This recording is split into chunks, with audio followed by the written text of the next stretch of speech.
السلام عليك يا أمين الله في أرضي لا حول ولا قوة إلا بالله العلی العظیم اعوذ باللہ من الشیطان الرجیم بسم اللہ الرحمن الرحیم السلام علیکم ورحمۃ اللہ وبرکاتہ۔ مومنین، جیسے کہ ہم آپ تمام مومنین کی خدمت میں امام حسین علیہ السلام کا راہ سفر پیش کر رہے ہیں۔ مومنین، آج ہم آپ سب کی خدمت میں کہ امام حسین علیہ السلام 28 ذی الحجہ سن 60 ہجری کو کس جگہ کے اوپر پہنچے تھے، آپ تمام مومنین کی خدمت میں پیش کر رہے ہیں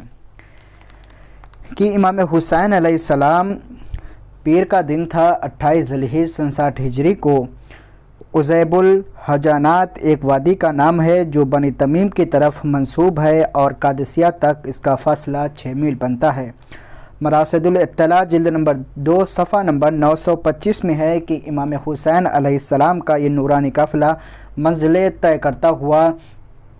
پیر کے دن 28 ذی الحجہ سن 60 ہجری کو اس جگہ کے اوپر پہنچا تو اچانک کچھ لوگ یہاں آن پہنچے جن کا نام یہ ہے کہ نافع بن ہلال، مجمع بن عبداللہ، عمر بن خالد اور ترامہ بن عدی۔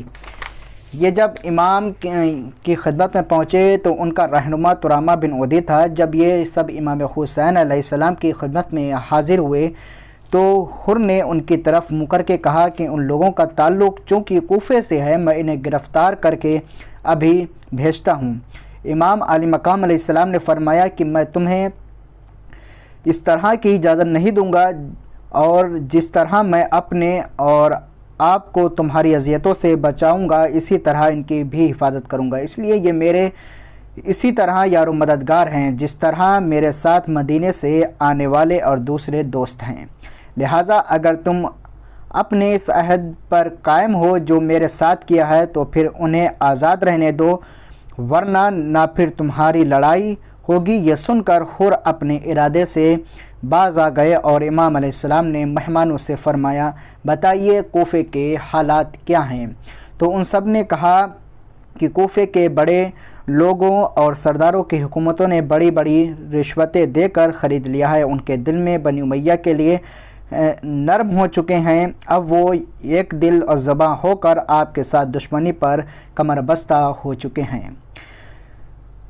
مومنین، اور رہی عوام الناس تو اس وقت ان کے دل آپ کے ساتھ ہیں، البتہ کل تمام ان کی تلواریں بھی آپ کے خلاف اٹھ جائیں گی۔ اس کے بعد امام علیہ السلام نے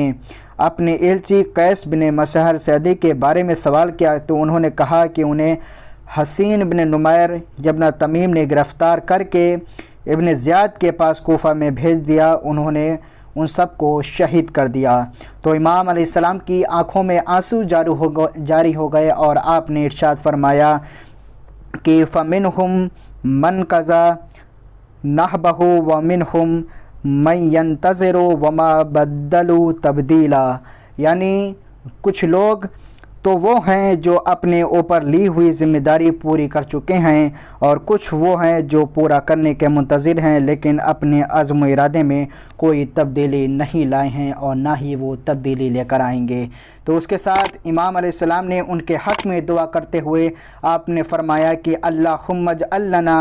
ولہم الجنہ واجمع بیننا وبینہم فی المستقر رحمتک ورغائب